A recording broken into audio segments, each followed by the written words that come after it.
Tara mga par, samahan niyo ako. May pupuntahan nga pala tayo na isang tao na importante sa buhay ko. Kung wala siya, ay wala din ako mga par. Tara par, samahan niyo ako par. Ito nga pala ay si...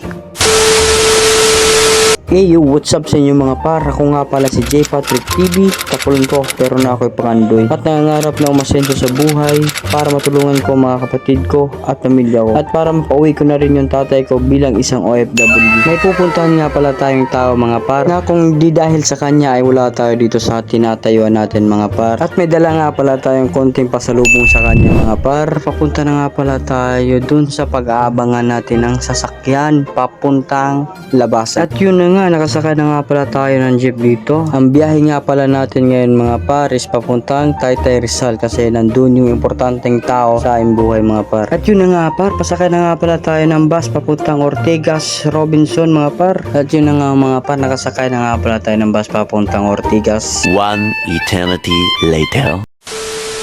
At yun na nga par, nandito na nga pala tayo sa Ortigas Robinson mga par. Naglalakad na lang tayo sa train station nila mga par. Pababa, papunta din doon sa sakayan ng bus papuntang Taytay Rizal. At nakababa na din tayo doon sa taas sa train station ng Ortigas mga par. At dito na nga mga par, naglalakad na tayo papuntang sakayan ng J-Liner mga par. J-Liner yung sasakyan natin papuntang Taytay Rizal mga par. At yun na nga mga par, pasakay na nga pala tayo ng bus. At yun na nga mga par, nakasakay na nga pala tayo ng J-Liner mga par. Malapit tayo sa ating destination mga par. Konting kwento lang mga par. Ito ikikwento ko sa inyo mga par is based sa totoong buhay mga par. Ito yung na-experience ko sa aking sarili mga par. Hindi porket may malaking kasalanan siyang nagawa ay hindi mo na siya kayang patawarin.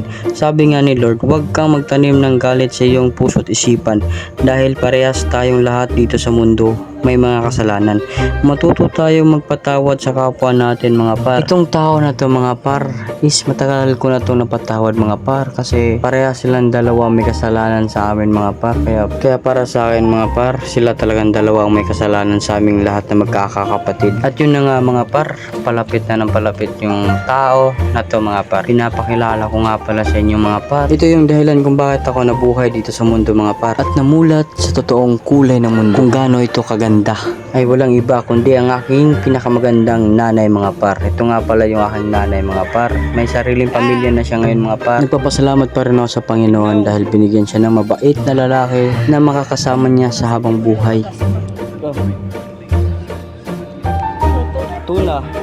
Yan nga pala yung mga kapatid ko sa kanya mga par. Tatlong lalaki yan mga par. At hanggang dito na lang yung video ko mga par. Salamat sa inyo mga par. Salamat sa mga sumusuporta sa akin. Huwag niyong kalimutan mag-follow sa aking Facebook. Bye bye!